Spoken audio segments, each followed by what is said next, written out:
All right, y'all. So we are here. We are with the GOAT. She just announced $8 million in the pocket. Congratulations. Thank you so much. So I know you talked a bit about how it's broken down and number of fights, and you mentioned one name, but I wanted to know: do you have? Because you said 4 fights. Do you have any other names? Anybody else that you're thinking about approaching for these other 3 fights?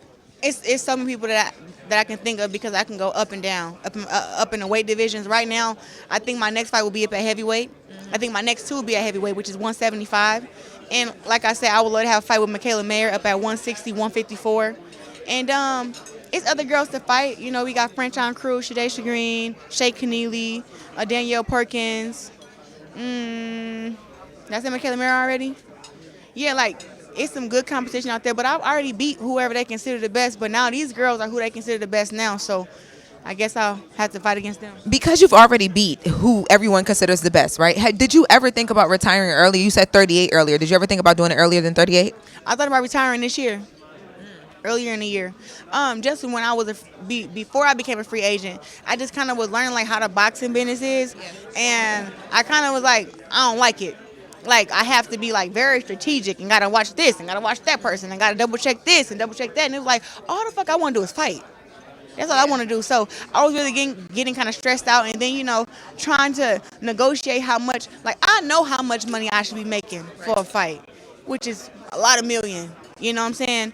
And it was like I had to keep negotiating with numbers that wasn't millions. You know what I'm saying? Like, oh, we got to stay at 1 million for two or three fights. And I'm like, why? I made $1 million already. Then I made 1.2. I'm like, so what? So that's the cap, So I was getting really frustrated, and I just remember just being like, you know what? I'm gonna have this fight up in July. I'm gonna be a free agent, and I'm gonna see what happens. And I got the good end of the stick, 8 million. You did, and you're back with Toledo. These are people you can trust because you've been working with them. This is family to you. But I do have to ask. You talked about exploring a bunch of different offers. Was MVP on the table? Did they offer you anything? Yes. Listen, I had talks and negotiations with MVP, with Matchroom, who was with Eddie Hearn, MVP, who was with Jake Paul and Nikisa Bodarian. I had talks with Eddie Hearn, who's with Matchroom. I had talks with my promoter, Salida, and then I had talks with Salida and Win Promotions together. So it was, like I said, nobody had a terrible deal, if that makes sense. Like, I think everybody came with it, and MVP definitely came with it. I'm not gonna say that they didn't, but What does that mean? What was the number? it wasn't 8 million. How far was it? How far? What you mean? How far away from 8 million was it? Are we in the ballpark range? Was it over $5 million? As a minimum? As a minimum or as a total? You could either one of them. I've mended my relationship with MVP, so I don't want to throw nobody under the bus. I feel like everybody put their best foot forward, and Salida and Win came with the best offer. Now, MVP definitely, like, probably because how they pay their other girls, they definitely came with with what they felt was a great deal for me. Was it in the millions? Yeah, but I mean, it wasn't millions. Okay. You know what I'm saying? Up on the paper, it wasn't millions, if that makes sense. Now, how much you can make in a year, possibly, but it just was like the guaranteed money was nowhere near the same. Like the signing bonus was nowhere near the same, but they still came with it, though. You know what I'm saying? They still came with it. I have a lot of respect for them. I stand for their message. I like what they're doing up over there. I wish all their girls good luck. And hopefully I'll be fighting against them sooner than later. And you said you've mended your relationship with them. That was a conversation with you and Jake Paul? Me and Nikisa, really.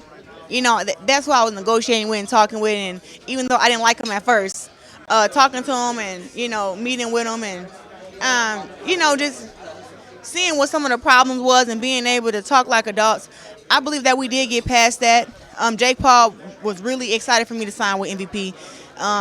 It's almost like, oh man, I kind of like, dang, I don't want to not do it, but damn, it's like 8 million, you know what I'm saying? And then 3 million guarantee, a 3 million signing bonus. So it was just one of those things where it was like, I went with the best business decision. And I think that Salida and Win together are so powerful, and It's gonna be one of the biggest promotions in the world, and they already have the biggest fighter in the world. And last question, because I know we got to wrap. You talked about, your man, and what was brought to the table because of Papoose and the idea and the strategy and the brains that he's been able to, just bring into the conversation, right? There is always a conversation about you two and what that means, how y'all business partnership is. Can you talk a bit about, you say that the deal was structured between Win, you, and Salida. What does that structuring look like? And talk a bit about how influential he's been in this deal, because I think we don't talk enough about it. I know he's kind of laid back and he wants to be out the way, but I think that there is some flowers here that he can get. No, absolutely. Like I said, it wouldn't even have been a conversation between me and Win had Pap not been there. Since I've met Pap, and we've been together over a year now. He introduced me to Win Records, and I've been to some of they sold out freaking concerts, and it's been like a movie. And they were able to come to two of my fights, and it's been a movie. And I think that Ruben Branson, who is the head of Win Records, Papoose is the executive director. So he's like, he's the executive, whatever y'all want to call it. But he's like, he helps make sure that the record company run how it's supposed to run. He's very influential in getting the artists to perform at the concerts. He negotiates the contracts. Like, his head big for a reason, because he's very smart. But when we seen what we did together my last fight, because it was so many things that were falling apart at the last minute, and it was like everything that fell apart, Pap was right there. It's like, I'm just complaining, like, oh my God, I gotta make this call, I gotta do this, I gotta do that.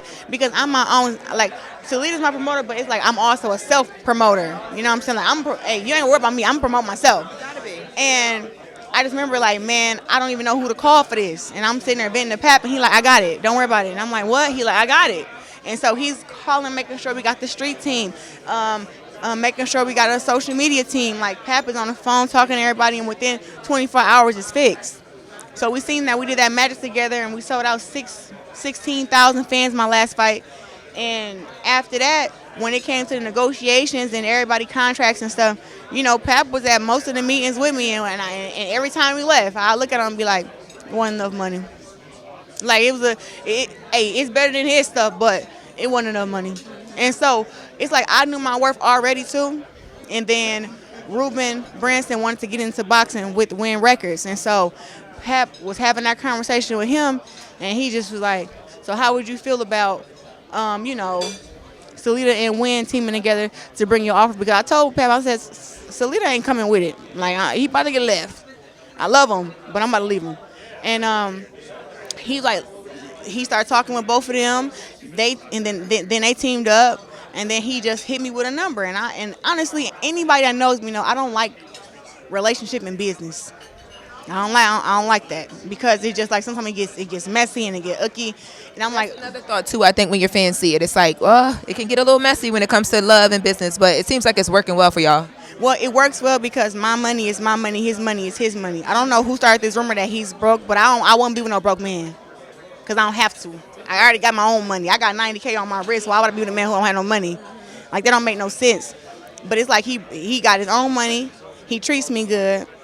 He's smart. He adds to the table. And he saw an opportunity, and he knew that I was prepared for it. And we were like, well, let's do it. And then all of a sudden, when we got the contract and it said what it said, talking about $8 million and $3 million signing bonus, I just was like, oh, hell no. you know, I did just said what? I was like, wait a minute, hold on. They was this to my attorney first and this and that, and then I was sitting back and forth to my attorney, and my attorney like, yo, this is a really great deal. I'm like, tell me about it.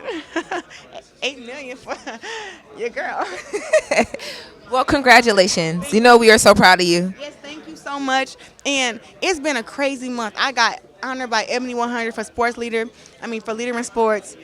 I got the big deal here. I was just on with Gayle King, and she said she's going to call Oprah for me. It's crazy. It's crazy right now. You sitting down with Oprah? No, I might be. Girl. I'm talking with Gayle King, and Gayle was like, I'm going to call Oprah. And I'm like, you going to call Oprah for me? Well, y'all need to come to a fight, too. But it's just like to even have my name in the same sentences, there's like a really big deal to me. Yes. And, even when I was at the Ebony Awards, I'm walking up to everybody because, I'm not scared to tell somebody that I love them. I know. You know what I'm saying? Yes, I love that. And I'm walking up to people. I walk up to Jonathan Majors and Megan Good. They're like, hey, girl, we love you. I was like, what? It's the celebrity growing, and that's it. You're realizing that now. How does it feel?